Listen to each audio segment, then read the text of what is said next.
안경을 안 쓰고 보니까 좋은 건 있다. 배는 게 없으니까 좋은 건 있어. 566쪽부터 표현기법인데요. 이 표현기법도 하나씩 하나씩 정리하려고 한다면 이거 한이 없습니다. 자, 그리고 지금 여러분들 내 책을 한번 봐봐요. 거기에 밑에 예시문 있죠. 그러니까 은유법이다 그러면은 예시문 있잖아. 그 식구만 떠올려. 이해됩니까? 그래서 오른쪽에 보면 가급적이면은 어느 작품에서 출전인가까지 해놨어 내가 지금. 그치? 그리고 아무래도 표현기법 중에서 가장 많이 이제 출제가 되는 것 중에서 내가 한 10가지만 뽑아가지고 여러분들 한번 강의를 해드릴 겁니다. 나머지 부분은 여러분 읽어주셔야 돼요. 강의를 진작 이렇게 시작하는데, 그치? 욕심이야. 다 해주려고 하니까.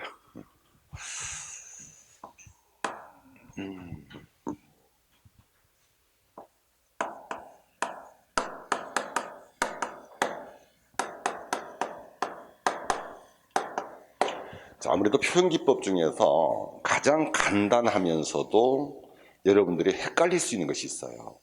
가장 잘하고 있는 수업방법 뭐겠어요, 선생님? 은유직이겠죠? 근데 이 은유직유가요, 의외로 틀려요, 여러분들이. 보니까. 자, 먼저, 지금은 이제 그런 문제는 안 나옵니다만은, 예전에는, 그러니까 뭐 30년 전, 그런 문제 보면, 어떤 또라이가 문제를 냈는지 말이야. 크게 냈어요. 이 수업법이 비유법, 강조법, 변화법하고 3가지가 있거든요. 그리고 다음 중 비유법의 갈래에 포함되지 않는 것은 참 황당합니다, 이거. 그래서 거기 이제 비유법 속에 보면은 직유, 운유, 상징, 대유, 중의, 화류 쭉 나와 있죠, 그죠? 이렇게까지 안 나오니까 여러분들은 개별적인 수사법으로 공부를 하도록 하겠습니다. 자, 우선 첫 번째 형태는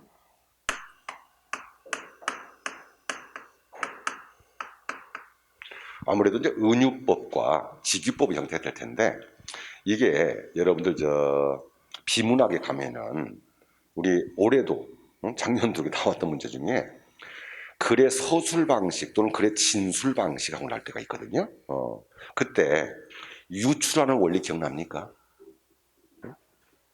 그래서 두 대상의 유사점을 설명하는 것에 2가지가 있어, 그거는요. 그러니까 비슷비슷한 걸 줘야 헷갈리겠지, 그죠? 뭐하고 뭐가 있을까요? 우리 설명 방식에서 두 대상의 유사점 또는 공통점을 설명한다. 비교가 있고요. 하나가 더 유추가 있습니다. 근데 유추라고는 안 나와요. 유추를 뭘로 줘버려요? 비유로 줘야 헷갈릴 거 아니겠습니까? 비교는 비교인데 유추다. 그렇다면 식별 기준이 뭐죠? 비교하고 비유의 차이점. 그 대상이 동일범주냐 동일범주가 아니냐의 차이입니다. 그럼 동일범주가 무슨 뜻일까요? 예를 들어서 연극과 영화의 공통점 그랬어요. 비교입니까? 비유입니까? 그러니까 이렇게 생각하면 돼. 연극과 영화의 공통점 하는 글을 씁니다. 내가 설명하고자 하는 대상은 연극입니까? 영화입니까? 둘 다입니까? 둘 다. 그걸 동일범주라고 불러요. 이해됩니까? 네. 그걸 비교라고 합니다.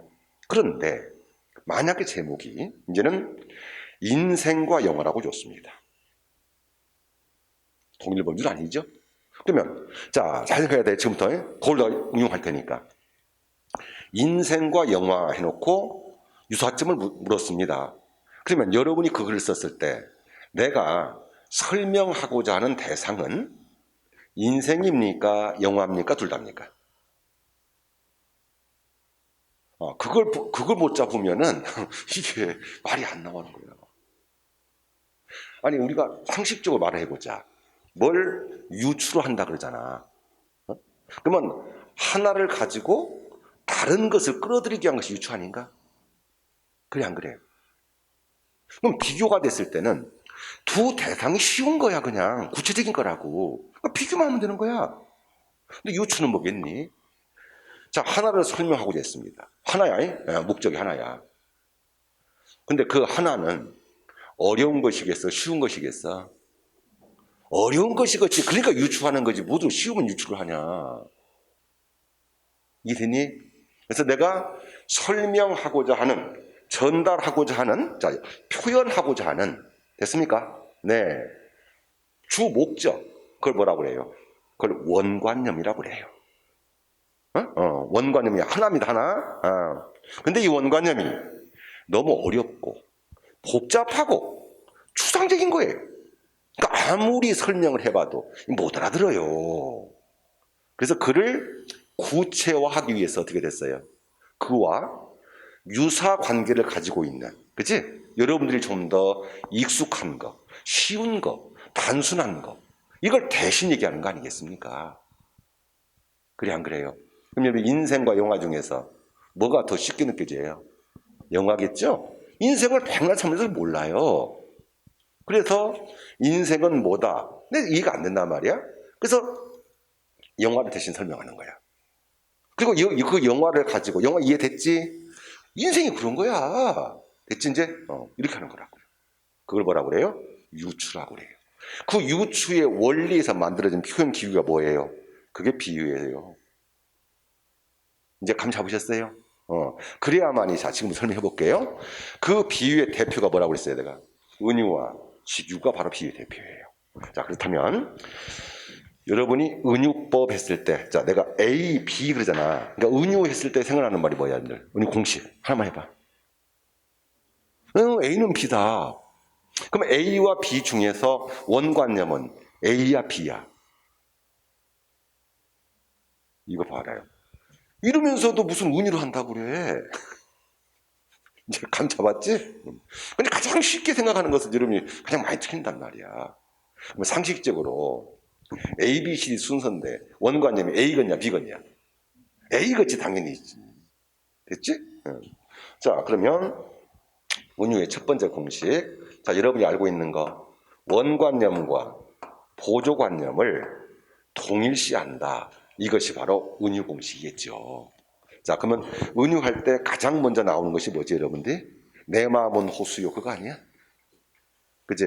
그러면 내 마음과 호수 둘 중에서 내가 표현하고 싶은 원관념은 내 마음이겠니, 호수겠니? 당연히 내 마음이겠지. 그럼 추상적인 것이 원관념이라는 것이야. 그래서 내 마음은 호수요, 내 마음은 낙엽이요, 내 마음은 나그네요, 내 마음은 촛불이요. 이렇게 한단 말이야, 다. 그래서 앞에 있는 것이 원관념이야. 이해됐니? 자, 하나 더 해볼까?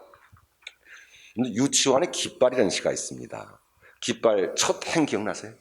이것은 소리 없는 아우성. 그러니까 그 순간에 역설인데요, 그거요? 역설은 소리 없는 아우성이 역설이지. 그럼 전체를 봐봐라. 이것이 깃발이거든. A는 B다. 됐습니까? 바로 이거 은유 아닙니까? 이건 잘 알겠지, 그지? 그런데 박스에다가 자 이렇게 해가지고 여러분 잘 알고 있는 김동명의 내 마음을 줬어요. 그리고는 그다 밑줄 줬겠지, 그죠? 이와 같은 표현 기법을 사용하고 있는 시는. 그러면 선지가 1, 2, 3, 4가 이제 시가 나오겠지, 그지? 그때 A는 B다. 절대 안 줘요. 알겠습니까? 자, 바로 두 번째, 이게 함정일 것이다. 마치 원관념이 보조관념을 수식하는 듯한 은유가 있습니다. 그 말 이해했어요? 그러니까 원관념이 보조관념을 수식한다는 말은 뭐냐면은 우리 문법의 구조로 본다면 어떻게 되겠어요? 관형어, 체연, 이 구조가 돼버려요. 그죠?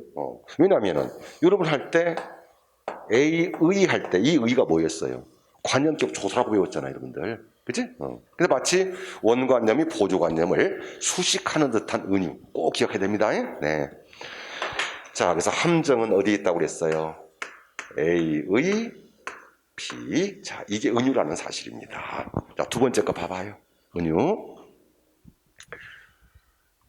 자, 그래서 2번을 보면은, 자, A의 B다. 그래서 원관념이 보조관념을 꾸미듯이 연결을 합니다.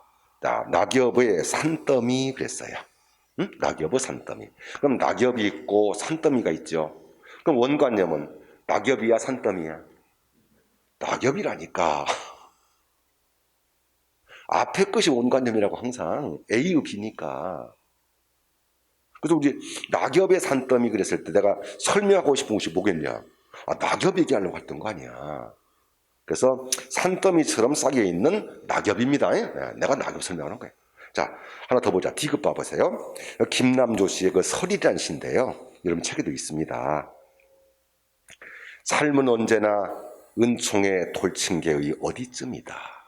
자, 은총의 돌층계. 이해됐어요? 자, 그러면 은총과 돌층계 중에서 원관념이 뭐겠어요?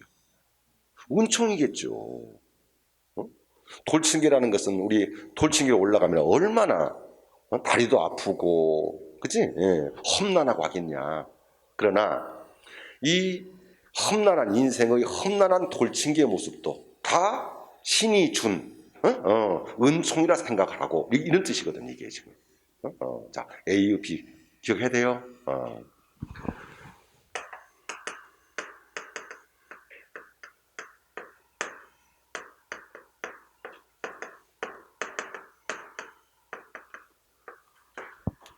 자, 종소리의 동그라미 속에서 그랬습니다. 자, 이게 종소리가 있고요. 여기 동그라미가 있습니다. 그럼 여러분이 이 시를 쓸 때 내가 표현을 하고자 하는 대상은 뭐였어요? 당연히 종소리겠죠. 그래서 바로 A의 B의 구조야. 그래서 종소리가 울려나가는 모습을 마치 귀로 듣는 게 아니라 하나의 파문처럼 퍼져나가는, 이제 뒤에 보면 공감각적 심상을 설명하려고 내가 미리 해주고 있는 겁니다, 지금. 자, 그리고, 자, 세 번째가 있습니다. 자, 이 세 번째도 함정인데요. 이것도 은유예요. 이제 이 세 번째 공식은 뭐냐면, 상징하고 혼동하면 안 돼요. 상징하고. 비유가 됐을 때는 반드시 식구의 원관념과 보조관념이 이렇게 둘 다 나와야 돼요. 그죠? 근데 상징이라는 것은 뭐예요? 하나만 나와야 되죠. 그래, 안 그래? 예를 들어, 보통 여러분들이, 뭐, 비둘기 한다고 하자. 밑줄 쳐놓고, 함축적 의미는 이렇게 묻잖아. 그럼 비유의 문제야, 상징의 문제야? 그건 상징의 문제란 말이야. 그때 마치 은유에서 상징과 같은 은유가 있어요. 그 말은 뭘까요? 원관념이 겉으로 드러나질 않아요. 드러나지 않는 원관념이 보조관념과 동일시되는 이런 구조입니다. 이런 구조.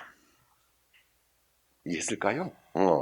자, 그래서 자, 오른쪽을 봐봐요. 자, 3번의 은유입니다. 원관념이 직접 드러나지 않고 보조관념만이 드러납니다.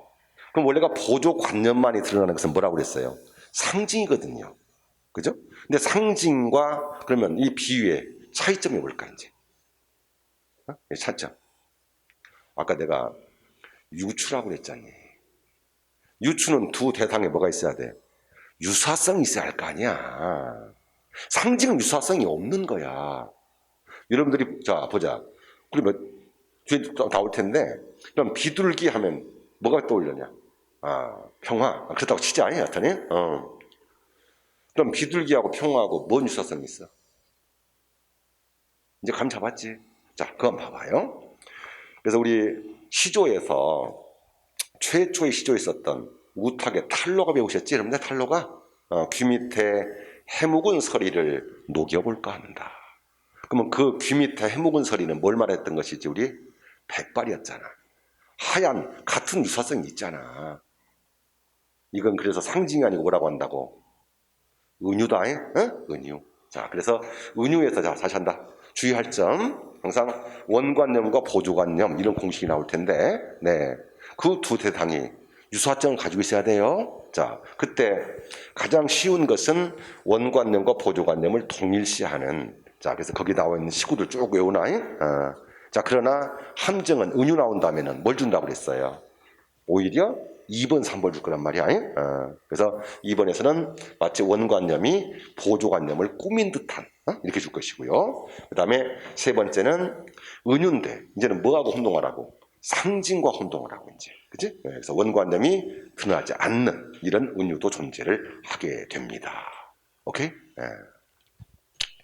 자, 그 다음에 이제 네 번째는 뭐냐면 사은유라는 건데요. 이건 그냥 가만 잡으세요. 그러니까 죽은 은유예요. 죽은 은유. 데드 메타포라고 하는 건데, 처음에 비유되었을 때는 참신했지만 오랜 세월 동안 그 참신성, 다시 말해 은유가 갖는 수석 기교 있잖아요. 이건 없어져 버린 거예요, 그냥. 그래서 주로 속담이라든지 관용구라든지 여기에 사용되는 은유가 있거든요. 자, 거기에 인생은 일장춘몽, 침묵은 금이다. A는 B다. 분명 은유 아니에요? 그죠? 하지만 이때는 은유라고 하는 수서적 기교는 거의 필요 없는 거죠. 그죠? 의미만 따지는 거니까. 이런 것을 이제 사은유라고 설명을 하긴 합니다. 자, 참고. 자, 다음 두 번째는요.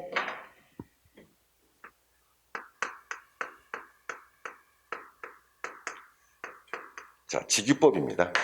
이건 보통 직유 그랬을 때는 뭐 보고 알죠? 뭐 보고 직유라고 생각해요?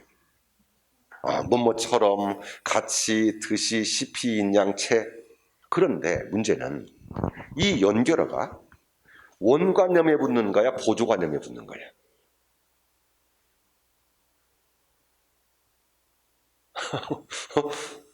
원관념에 붙는 거야, 보조관념에 붙는 거야? 구름에 달 가듯이 가는 나그네. 직유 맞죠? 뭐 보고 알았어요? 듯이. 그렇다면 그게 달하고 나그네하고 원관념은 달이야 나그네야. 그래서 분명한 것은 그 연결어가 붙는 게 보조관념이란 말이야. 그것이 은유와 직유 차이야. 자, 그래서 직유법 했을 때, 자, 다시 한번 불러봐요. B처럼 A, 네, B 같은 A, 이런 공식이 되는 거예요. 그래서 보조에 붙는 겁니다. 자, 예를 한번 들어볼까요? 다 아는 걸로 하자. 서정주의 국화협에서, 자, 내 누님같이 생긴 꽃이요. 직이 맞지? 그럼 내 누님이 있고 꽃이 있잖니. 그럼 원관념은 내 누님이 돼야 돼, 꽃이 돼야 돼. 그러니까 국화협에서지 누님 옆에서가 아니라. 어때? 내가 왜 가장 여러분이 잘 알고 있는 것이 은유죽인데 가장 잘 모르는 것이 은유죽이라는지 이제 이해했어요? 이렇게 돼버리는 거란 말이야. 자, 이렇게 직유했을 때는 원관념과 보조관념을 마치, 처럼, 듯이, 인양, 같은 등의 연결을 사용합니다. 병든 나무처럼 생명이 부대낄 때. 그럼 처럼 하는 것으로 보아서 직유겠죠. 그럼 병든 나무가 있고 생명이 있습니다. 항상 원관념은 내가 표현하고 싶은 대상이 원관념입니다. 그럼 병든 나무겠어요? 생명이겠어요? 그러니까 생명이 원관념이겠죠. 당연하게. 이게 직유입니다. 오케이? 이해됐어? 그리고 다른 것 떠올 생각 없이 거기에 나와 있는 내가 가급적이면은 그동안에 출제된 문제들 또 여러분들 시에서 잘 나오는 그 식구하고 작품들 작가를 써놨으니까 이렇게 해서 암기를 해버리는 것이 더 쉬울 것 같습니다. 네. 자, 다음 세 번째입니다.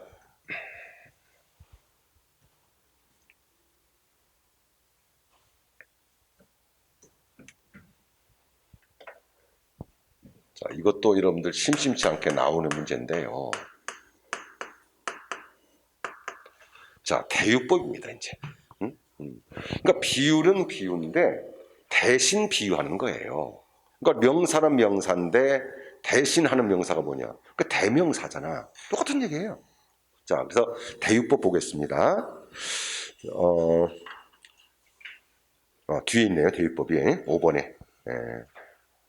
자, 사물의 부분이나 특징으로 대상 전체를 나타내는 비유법이다 그랬는데, 자, 이 대유법의 형태를 다시 둘로 설명합니다. 다시 둘. 자, 불러봐요. 뭐하고 뭐하고요? 네. 제유법이 있고요. 또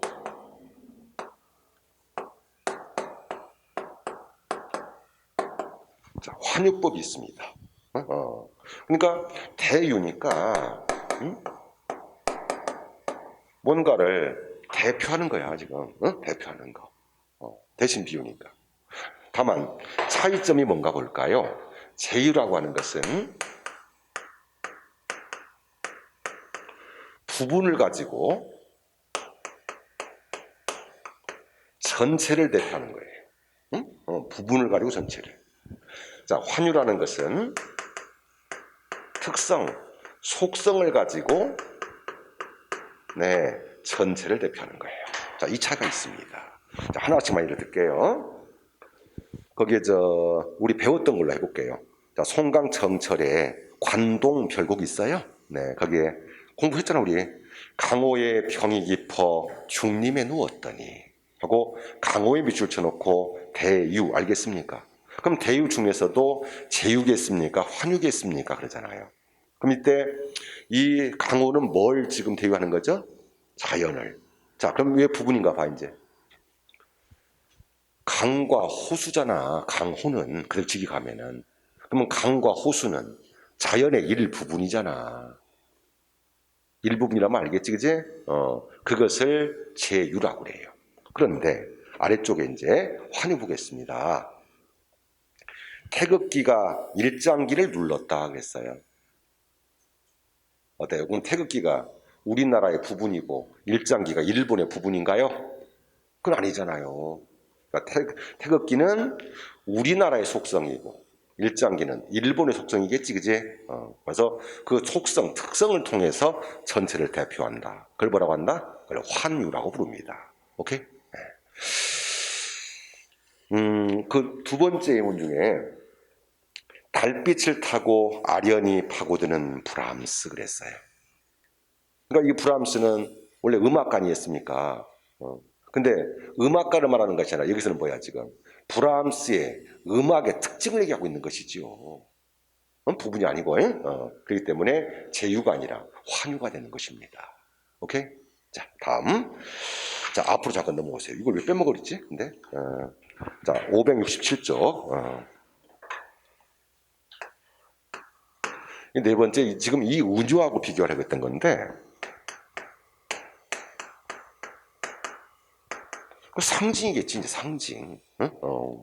그러면은, 표현하고자 하는 추상적 관념, 밑줄을. 그럼 표현하고자 하는 추상적 관념은 원관념이라고 그래, 보조관념이라고 그래. 그걸 원관념이라고 한다니까. 원관념이라고 한다고. 근데 원관념은 안에 들어가 있는 거야, 아니? 안에 들어가 있는 거야. 다만 무엇만 통해서? 보조관념만을 통해서 제시하는 거. 그걸 상징이라고 하겠지. 그래서 원관념은 나오지 않습니다. 나오지 않고 자, 뭔만 제시되고 있는 거예요? 바로 보조관념만 이렇게 제시된 겁니다. 근데 그래서 여기 있는 은유하고 내가 이 상징하고 비교를 하고 있었죠. 자, 어떤 차이라고요? 그렇지, 유사성이요. 여기서는 지금 유사성이 있기 때문에 숨어있는 원관념과 보조관념이 같다는 거 아니겠습니까? 그지? 하지만 여기는 유사성이 없어요. 같은 게 아닙니다. 오케이? 네.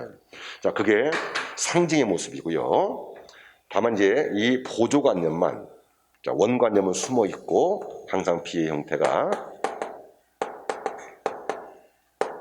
네, 보조관념만 가지고 이렇게 나왔던 건데요. 그래서 여러분 시험 문제에서 잠깐 보자. 밑줄을 쳐놓고 상징하고 나왔을 때는 뭐가 나온다? 시어에 이렇게 나올 때가 있지? 함축성이라고? 그것은 상징의 문제란 말이야. 시 하나만 나와가지고 예, 이 부분이 상징하는 것은 하고 말입니다. 오케이? 자, 그런데 밑에 상징 중에 이제 그 용어만 해봅시다. 자, 첫 번째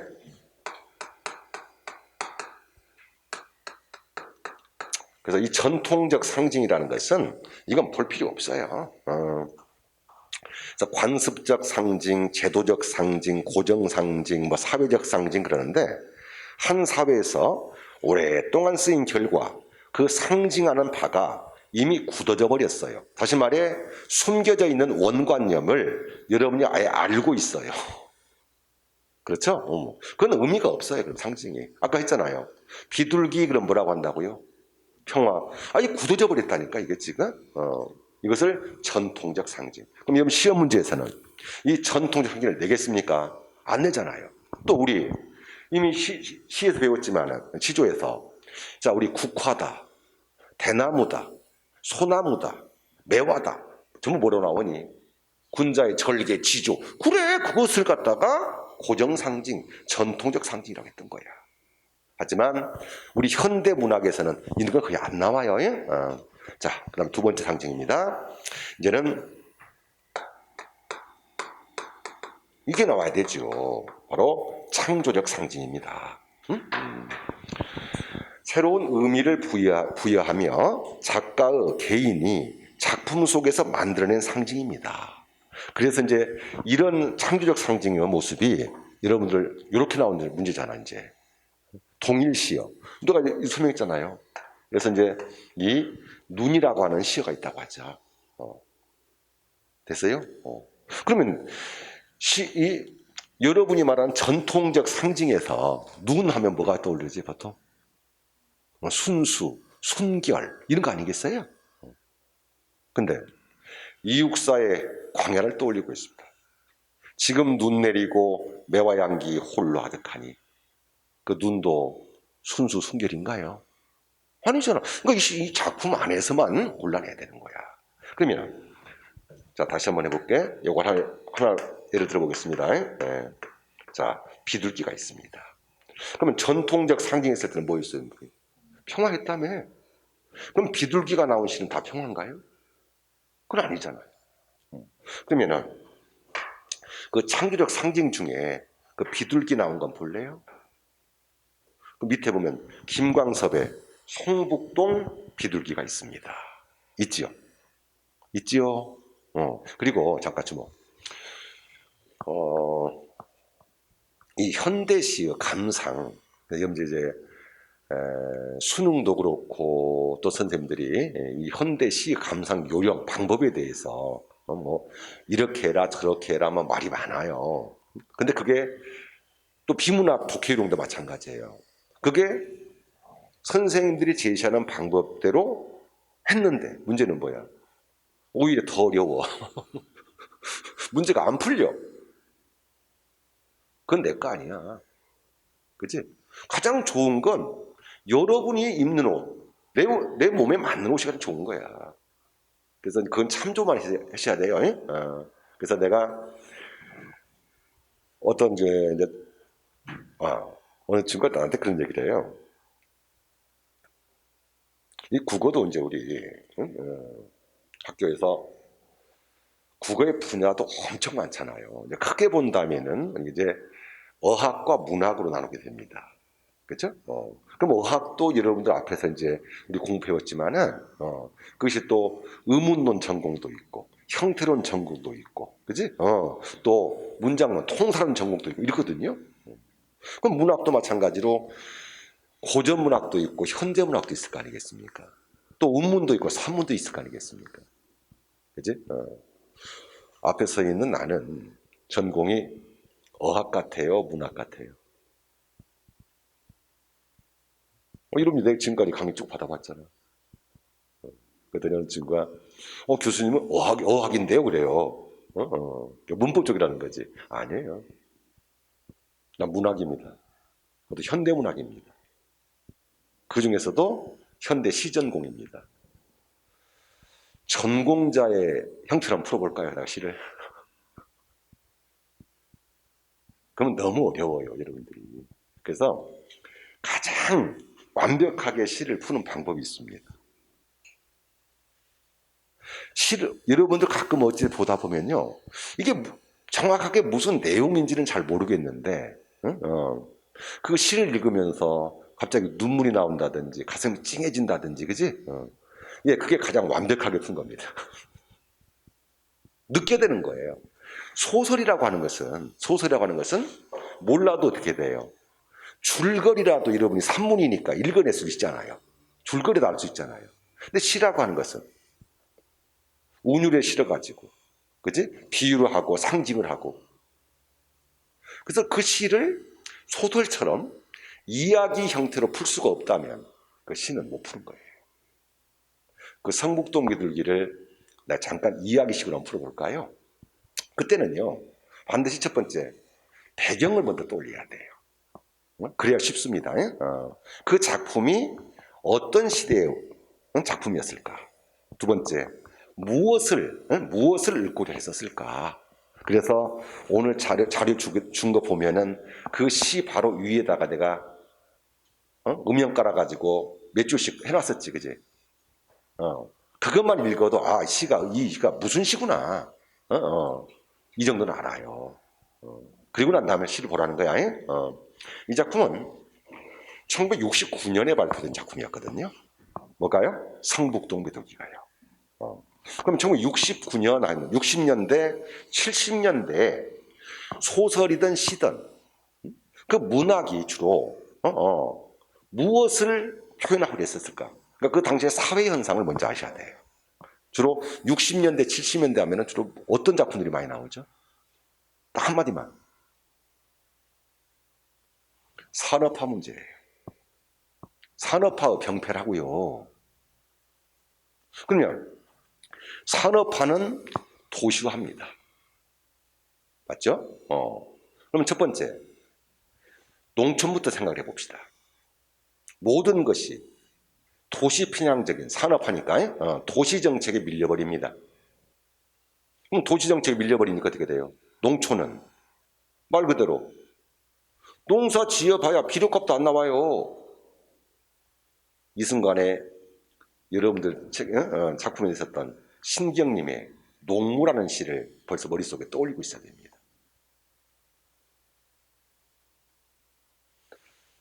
그러니 젊은이들은 돈을 벌려고 어떻게 해야 돼요? 도시로 올라갈 수밖에 없지 않습니까? 농촌은 소외되고 더 궁핍해지게 됩니다. 그러니 농사를 지어도 비료값이 안 나오니까 어떻게 해야 돼? 먹고 살아야 할 거 아니야.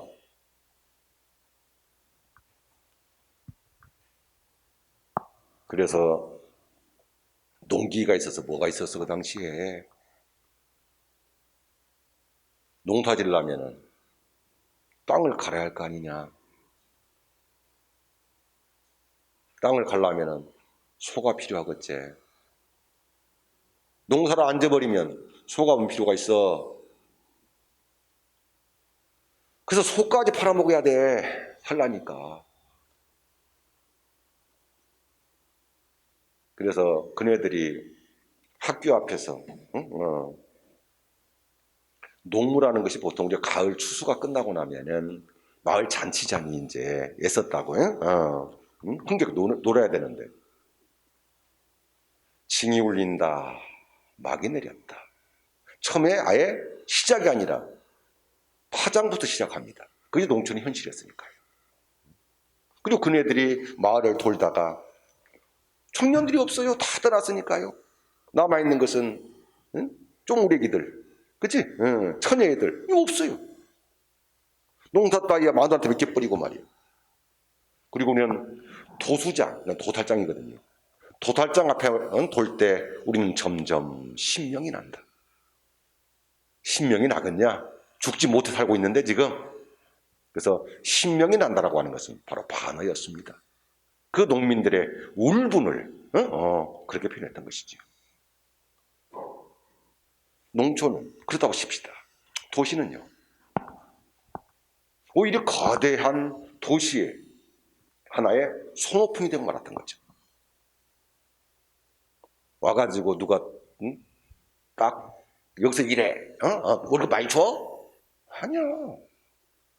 그냥 막노동을 할 수밖에 없는 거예요. 그러나 죽지 못해. 살 수밖에 없는 거 아니겠습니까? 그지? 바로 그 노동자의 한을 읊었던 바로 그 작품이 여러분 기출문제 정의성의 저문강에 삽을 싣고란 식이요. 도시로 올라왔는데 집이 있나? 그 아무데나 어떻게 돼? 산비스에다가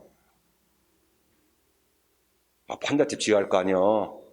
그 자기 땅 아니잖아. 산업화 이후에 도시 개발이란 명목 아래 어떻게 돼 이제? 거기다 아파트 짓고 빌라 지어야 할 거 아니야. 그럼 다 쫓아내야 할 거 아닌가? 됐어요? 바로 그 도시적 소시민들의 그 삶의 애환들이 나타납니다. 바로 그걸 시로 지었던 사람이 김광섭이었고요. 그걸 소설로 지었던 사람이 조세시였습니다.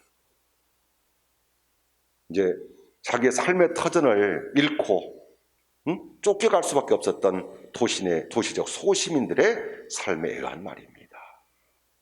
그것을 조세시는 단어적으로 낙원구 행복동이다라고 고발했던 것이지. 성북동 산에 번지가 새로 생기면서 본래 살던 성북동 비둘기만이 번지가 없어졌다. 그래서 학교 다닐 때 배운 것이지. 번지 빗줄 그거잖아 우리. 그 성북동 산에 번지가 새로 생겼다는 것이지. 그 번지는 바로 문명의 번지겠죠. 도시 개발한단 말이죠. 그러다 보니까 새로운 번지는 생겼는데 본래 살던 성북동 비둘기만이 번지가 없어진 것이죠. 그럼 거기서 성북동 비둘기는 무엇을 상징하는 말일까요?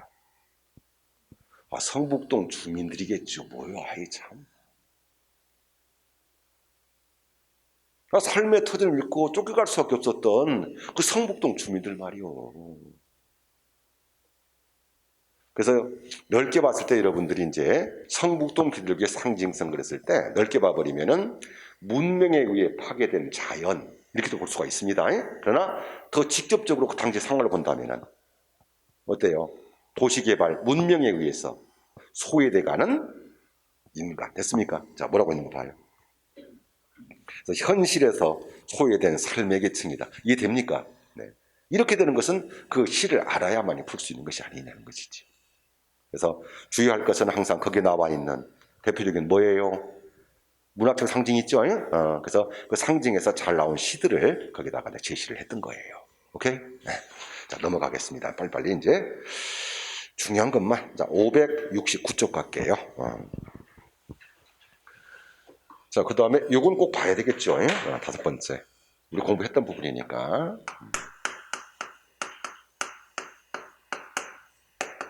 자, 중의법입니다.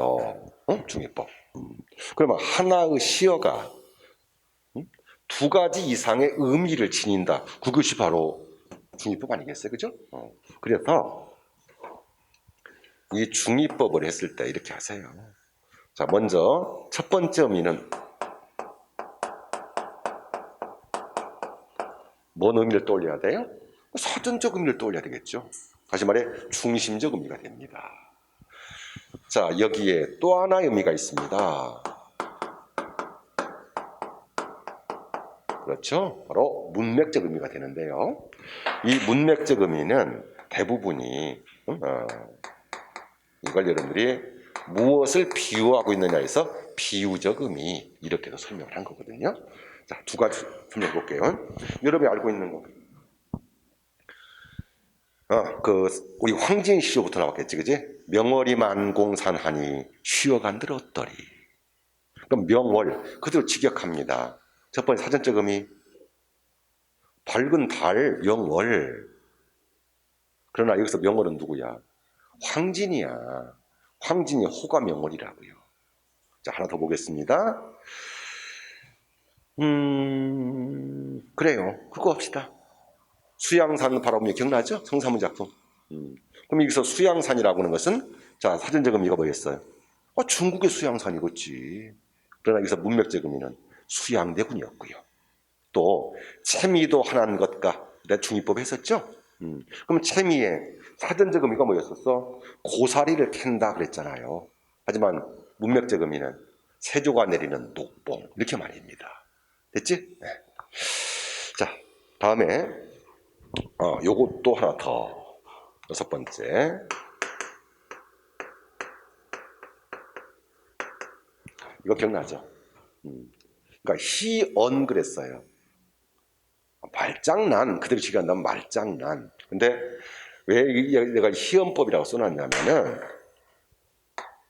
여러분이 알고 있는 것이 지금 이거 아니야, 이거 말장난이니까.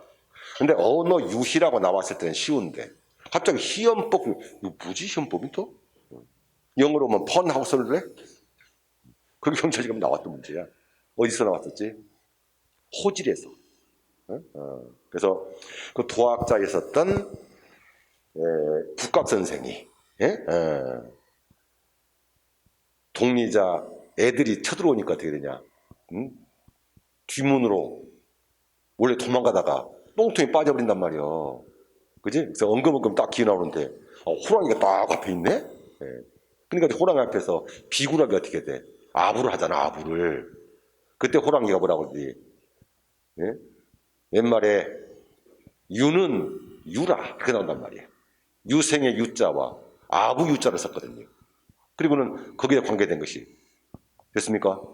바로 그게 언어 유희 아니겠어요. 또 언어 유희했을 때 또 하나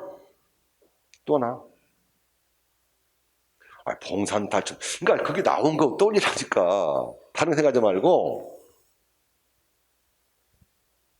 자, 다시 한다. 기본 개념을 이해하고 여러분이 해야 될 것은 거기에 내가 예문 써놓은 거 있잖아. 그래서 어느 작품의 어떤 구절인가 그 이상 안 나오니까 그것만 암기해버리라니까 차라리. 이해됐지? 그거 딱 어느 작품에 밑줄 써놓고 뭐 나왔다. 이거 뭐 이렇게 나와줘야지. 그래 빨리빨리 풀지 문제. 그걸 어떻게 문맥을 다 따지면서 어떻게 풀 거야. 오케이? 네. 그래서 동산탈춤에서 말뚝이가 상전인 양반을 데리고 나와서 양반 기억나요? 그래서 계잘량이란 양자에 계다리 수반에 반자 쓰는 양반 나오신다 이거 말입니다. 그런데 문제가 언어 유희가 한 가지만 있는 건 아니란 말이죠. 자, 그래서 보세요 문제. 그래서 같은 말을 다른 뜻으로 쓰거나 동음 이어를 써서 뜻의 묘를 부리는 기교다라고 있습니다. 그러면 이 희언법에서 여러분이 가장 대표적으로 알고 있는 것, 자 이런 것이 희언법이다. 첫 번째,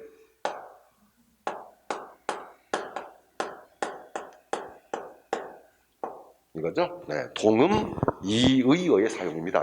동음 이의. 자 그러나 두 번째는 항상 동음 이어만 있는 건 아니에요.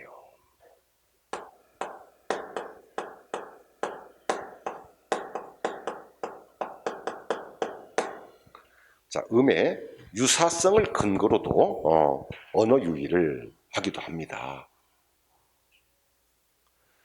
매미는 맵다고 울고 쓰르람이 쓰다군데 매미가 맵다고 울겠냐? 그럼 매미와 맵다의 음이 비슷하잖아, 그치? 이런 것도 하나의 언어 유희란 말이야. 세 번째는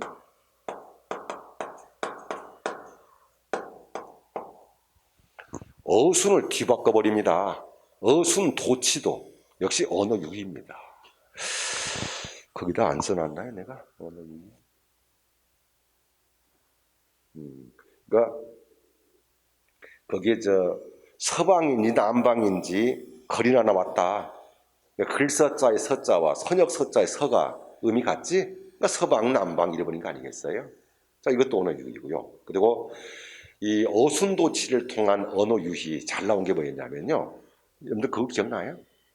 춘향전에서 암행사 출두를 하니까 각 고을 수령들이 막 당황해가지고 도망가는 장면이 있단 말이야. 그지? 문 들어온다, 바람 닫아라. 그런 것도 뭐다? 언어 유희야. 그것은 어순도치를 통한 언어 유희가 되는 거죠. 됐습니까? 네. 뭐 이 밖에도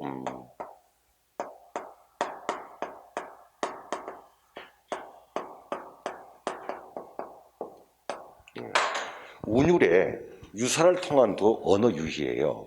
그래서 이제 여러분들 책에는 소개가 안 돼 있습니다만은 나중에 양반들이 그 시제 있죠, 시제. 그러니까 시를 짓는 그 자기 이제 지식을 과시하는 그런 대목이 나오거든요. 근데 형식은 한시인데 한시의 형식만 따고 우리 노랫가락 있지, 민요. 민요 노랫가락을 가지고 한시를 지어버려. 바로 이런 것도 전부 다 언어 유희에 해당되거든요. 그래서 그냥 단순하게 여러분들이 동음이요 이것만 있는 게 아니야. 다른 거 몰라도 언어 유희에서 자, 세 가지 어떤 거 동음이요. 두 번째 음의 유사성. 그다음 세 번째 어순도치 있지. 자, 이 세 가지 구조도 알아두시기 바랍니다. 자, 이렇게 되면은 비유법은 다 끝났고요. 다음에 강조법 있지. 뭔가를 강조하는 것이겠죠. 그래서 과장, 점승, 점강, 영탄, 미화. 자, 이건 뭐 다 하겠습니다. 읽어주세요.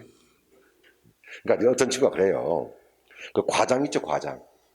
그럼 이용합시다. 실제보다 크거나 많게 하는 것만 과장이 아니에요. 주의할 점은 작거나 적게 하는 것도 과장이에요. 그렇다고 과소법이란 말은 없는 거예요. 그래서 과장 형태를 버렸어. 향대과장과 향소과장 있지?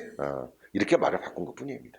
그러니까 작거나 적게 하는 향소과장 기억하시고, 다음 두 번째 점승과 점강이 있는데 여기서 함정이 뭐냐면요, 역시 넓은 의미로 보면은 점강법 있죠. 얘를 어디다 집어넣어버려요? 점승에 집어넣어버립니다. 그래서 점강법도 넓은 의미는 어디에 포함된다? 점승에 포함된다 사실. 이것도 함정. 다음, 여러분 시험 문제에서 가장 많이 출제가 된 것 중에 자 571조. 자, 이제 번호를 이렇게 붙여갈게요 그냥. 자, 일곱 번째.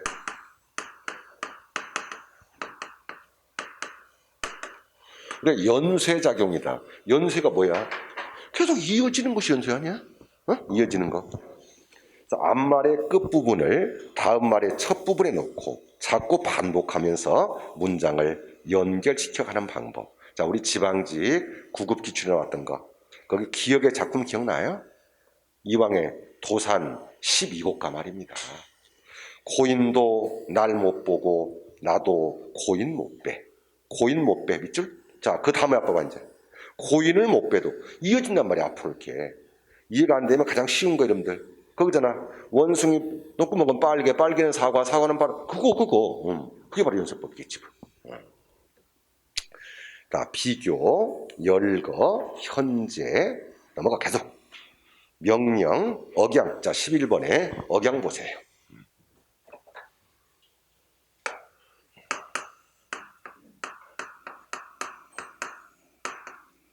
자, 이 억양법이라고 하는 것은 강조법의 일환인데 처음에는 칭찬했다가 나중에 그러니까 처음에는 올렸다가 나중에 낮춘다든지 처음에는 낮췄다가 나중에 올리는 거 아니겠어 이렇게. 그렇다면 강조의 중심은 앞에 있는 거야 뒤에 있는 거야? 당연히 뒤가 있어야지 그게 강조가 되는 거지. 몰골은 흉악하지만 문자 속은 기특하오? 강조하고 싶은 것이 뭐야? 꼴의 거지 같은 것이 문자는 좀 잘 쓰네 이게? 이거 아니요 그래. 뒤에 것이 강조야. 자, 강조하기 한 것이고, 다음 반복. 자, 13번째 대조. 자, 이 대조법은요.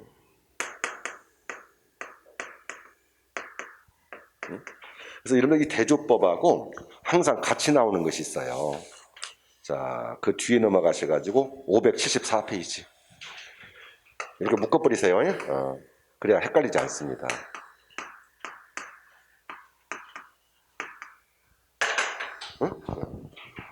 자, 대조법하고 대구법은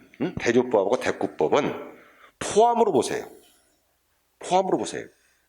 뭐가 뭘 포함하는 거죠? 대조와 대구는 뭐가 뭘 포함하는 거예요? 대구가 대조를 포함해야 되죠. 그러니까 대구부터 읽어, 대구부터. 574조. 가락이 같거나 비슷한 어구를 나란히 하여 형식적 묘미나 조화를 이룬 기법이다 그랬어요. 범은 죽어서 가죽을 남기고 사람은 죽어서 이름을 남긴다. 어때요? 문법적 구조가 거의 같죠? 그걸 맞세운다는 얘기야. 그래서 주로 운율적 효과를 살리기 위해서 이런 대꾸를 쓰는 거예요. 자, 그런데 앞으로 와볼까요? 자, 대조 봐봐요.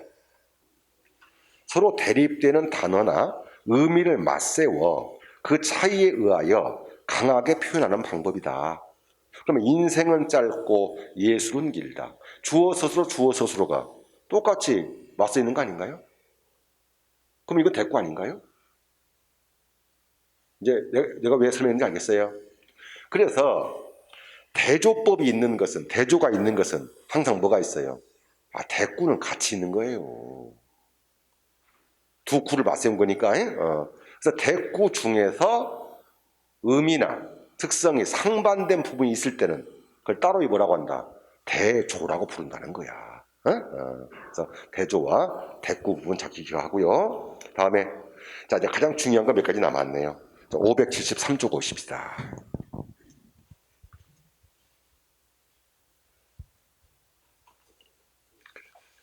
자, 시험 문제, 단골 문제는 그거겠지. 자, 11번째의 반어법하고, 자, 12번째, 자, 역설법이 있습니다. 그래서 반어를 아이러니라고 하고 역설을 패러독스라고 부르게 되는데, 그래서 이제 조금 어려운 말로 쓴다면은 반어는 언어와 상황의 모순이고 역설은 언어와 언어의 모순이다, 이렇게 나왔을 거예요. 근데 너무 어려워, 개념이. 그래서 이것도 마찬가지야. 반어 역설했을 때 밑에 내가 대표적인 시험 출제 가능성 있는 식구들은 다 갖다 놨어. 이해됐니? 그걸 암기하면 돼, 차라리. 그래서 반어든 역설이든 공통점은 표현하고자 하는 거와 표현된 자체가 모순된다는 것은 같아요. 같아. 그러면 자, 어떻게 식별하면 되는 거죠? 그러니까 반어는 말 그대로 직역하여요. 반대로 말을 하는 거죠. 그러면은 겉으로 드러나 있는 말 자체는 어긋남이 없어요. 근데 그 말이 전달하고자 하는 상황이 그 말과는 반대라는 얘기잖아요. 이해됐어요? 그래서 자, 반어라고 하는 것을 우리는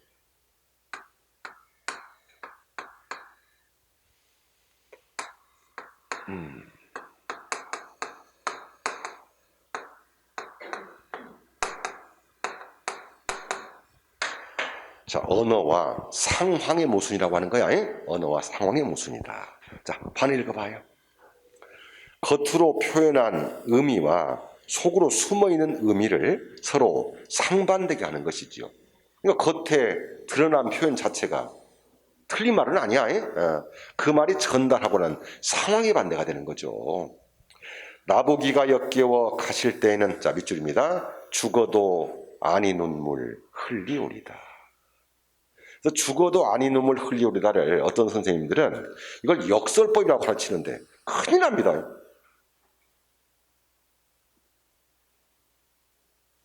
지금 표면적으로 봤을 때는 뭐야? 님이 나를 보고서 역겨워 간대요. 뭐 죽어도 내가 눈물 안 흘리다 잘 가라는 얘기지 뭐. 하지만은 내면적인 의미는 뭐야 지금?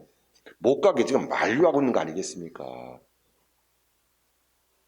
됐지? 잡고 싶은 마음을 이렇게 표현했단 말이야. 아니, 진달래꽃이 보면은 역설이 있긴 있어요. 이 역설이 아니에요. 이건 반어야. 꼭 외워놔. 영변약산 진달래꽃 아름따다 가실 길에 뿌리오리다. 그 다음에 기억해봐. 가시는 걸음걸음 놓인 긋꽃을 사뿐히 들여밟고 가시옵소서. 들여밟다는 것은 뭐야? 여러분 이게 방금 이게. 근데 어떻게 사뿐히 밟고 있지? 사뿐히 들여밟는다. 이런 표현이 역설인 것이지. 이건 반어입니다. 꼭 암기해 놓으세요. 그래서 반어법 나올 때 가장 많이 나오는 형태가 바로 이 부분이고요. 아까 말씀드렸던 니를 봐봐요. 쇠전을 도쳐 도수장의 앞에 와서 올 때 우리는 점점 신명이 난다. 신경님에다가 녹무역이 있었지? 울분을 지금 신명으로 필요했던 거야. 반대고. 자, 또 이러면 했던 거. 거기에 비입을 봐봐요. 정석과 기억나죠? 그래서 말도 안 되는 불가능한 상황을 제시해놓고 그것이 이루어진다면 어떻게 돼? 유덕하시님을 여의 아와지이다. 임을 이별하고 싶습니다 했던 거야. 영원히 이별할 수 없다는 마음을 쓴 거 아닌가. 그래서 우리 반했고요. 자, 또 그 반어에서 가장 잘 나오는 시가 지읒 외워놔. 지읒. 언젠가 그대가 한없이 괴로움 속을 헤맬 때 오랫동안 전해오던 그 사소함으로 그대를 불러보리라. 황동규의 즐거운 편이라는 작품 있죠? 내용 이해하려고 하지 마세요. 사소한 밑줄. 그래서 황동규 즐거운 편 하면 무조건 반어. 됐지? 이렇게 하는 것이 더 쉽다는 거야, 여러분들이. 알겠어? 다음에 역설입니다. 그래서 이제 그 이 두 가지를 비교했을 때 어떻게 구분한다고? 겉에 드러난 표현 자체가 논리적으로 말이 되는가 안 되는가 보라는 얘기라니까. 그 역설은 말이 거슬리는 거야, 안 되는 거야. 그래서 이걸 뭐라고 했다고요? 네, 언어와 언어의 모순이다. 이렇게 말해요. 표면적으로는 이치에 어긋난 듯 하지만 내면적으로서는 깊은 진리의 말을 담고 있는 수법이다. 그러니까 표면적으로 어떻게 돼요? 어긋나는 게 아닌 건 뭐야? 그건 반어고 아예 표면적으로 말이 안 되는 것보다 그게 역설이다 그 말이잖아. 그리고 밑에 역설 작품 많이 갖다 놨어요. 특히 한용운의 님의 침묵 기억나지? 님은 같지만은 나는 님을 보내지 아니하였습니다. 님이 갖다 놨는데 안 보냈다고 그래. 말이 안 되잖아. 갔는데 어떻게 안 보내. 자, 다음에 님의 침묵에서 자, 어느 부분이 역설일까? 봐봐. 향기로운 님의 말소리에 귀먹고 꽃다운 님의 얼굴에 눈 멀었습니다. 야, 귀가 먹으려면 옆에다가 막 폭탄 튀는 소리가 나야 귀가 먹은 거 아니야? 근데 어떻게 향기로운 님의 말소리에 귀를 먹어? 눈이 멀라면 어떻게 되니?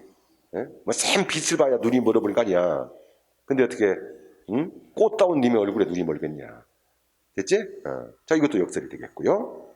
그러면 논계의 애인이되어 그의 묘. 그래서 이 스님의 작품들이 이 역설이 굉장히 많아요.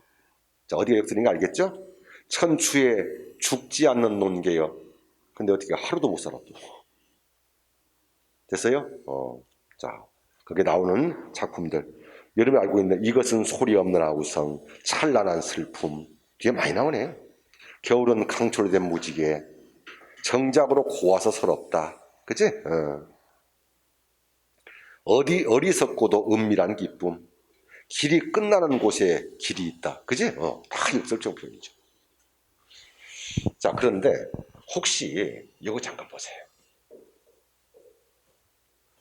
역설법이라고 안 나오고요. 모순 형용이라고 나올 때가 있어요. 이제 문제가. 그래서 자, 이 역설법을 따로 좀 정리해 놓는다면은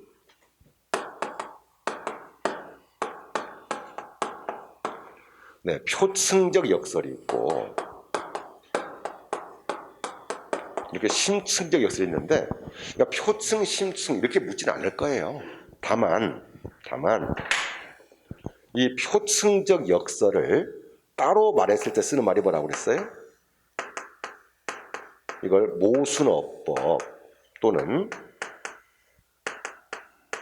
모순, 형용 이렇게 말을 해요. 이건 뭘 특별히 한다고요? 반드시 문장의 구조 있죠? 그 문장의 구조를 떠올려야 돼요. 이 구조가 관형어, 체연 이런 구조로 되어 있는 역설을 따로이 쓸 때를 한 말이보다 그걸 모순어법이라고 해요. 이해됩니까? 이해돼요? 이해가 안 되는 것 같은데? 그래, 가장 쉽게 하자.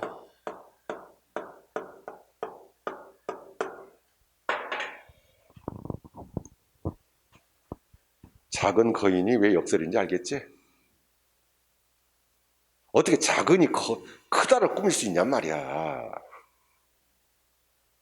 역설인데 이렇게 관형어 체현 구조의 역설을 따로 모순 형용한다니까. 그냥 찬란한 슬픔 됐어요? 자, 그러면은 앞쪽에서부터 자, 뒤에까지 모순 형용만 한번 밑줄 한번 해봐. 다시 한번 역설 돌아와. 모순 형용만이 자, 미음이 있네요. 소리 없는 아우성. 관형어 체현 알겠죠? 자, 거기에 비읍도 있어요. 찬란한 슬픔. 자, 다음에 시옷. 계속 나온다. 강철로 된 무지개.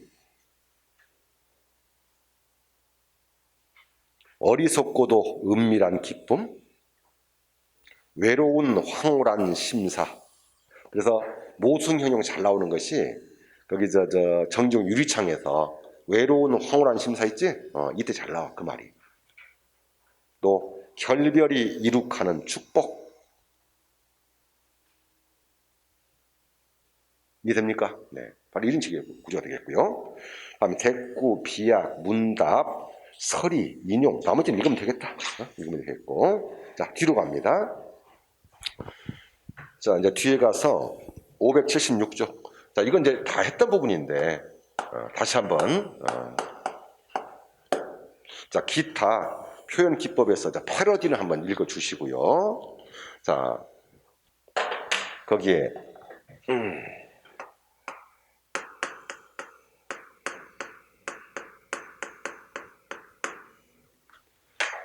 주객전도란 말 이해합니까? 우리 뭐 할 때 있어서 둘 다 맞네요. 주체와 객체가 서로 바뀌었다고 그랬잖아. 그래서 정극인의 상충구 할 때 내가 해줬잖아. 공명도 날 끼우고 부기도 날 끼우니 있습니까?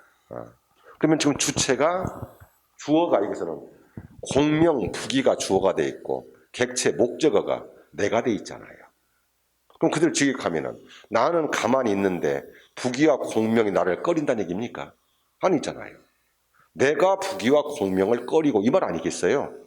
근데 주체와 객체를 바꿔놨잖아요.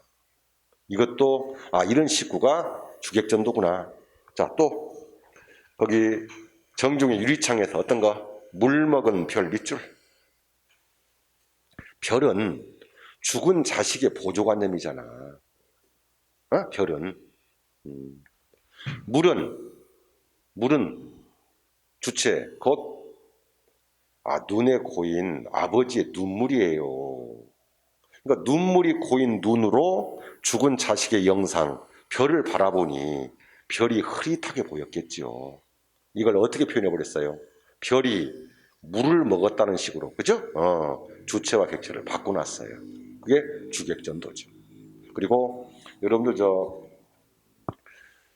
엊그저께 자료방에 내가 올렸던 현대 시중에서 조지훈의 동물원의 오후란 작품 기억나요? 죽어라고 올려줘도 다운도 안 받고 알았습니다. 안 올리겠습니다. 자료방을 없애버려야지 내가. 나도 여러분들 처음에 약속해가지고 일주일에 자료 3개씩 올리려면 나도 죽어나. 알아서들 해. 그래서 이제 그 나라를 잃어버린 슬픔을 읊는 작품인데 그 작품에서 대표적인 것이 바로 주객전도 기법이에요. 시적 화자가 지금 동물원에 가가지고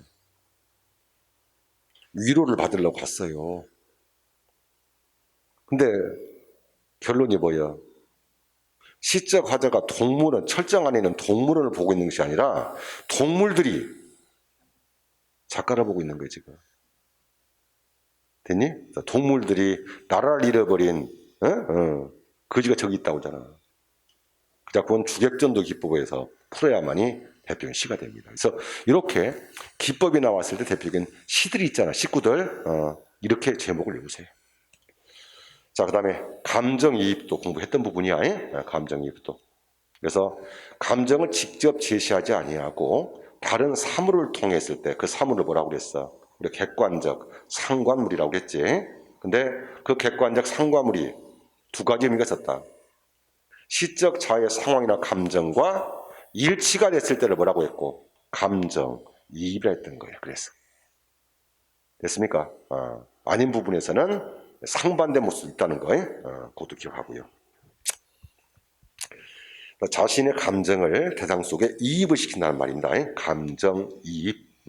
주로 의인화의 대상과 감정이 일치가 된 거야. 그렇다고 해서 의인법이 있다고 해서 무조건 다 감정이입이 있는 거 아니야. 그 대상과 감정이 일치할 때만 쓰는 말입니다. 자, 그 다음에 맨 마지막에 불가능한 상황 설정은 이미 표시가 돼 있을걸. 그지? 그래서 내가 정석가 할 때도 이걸 해줬어.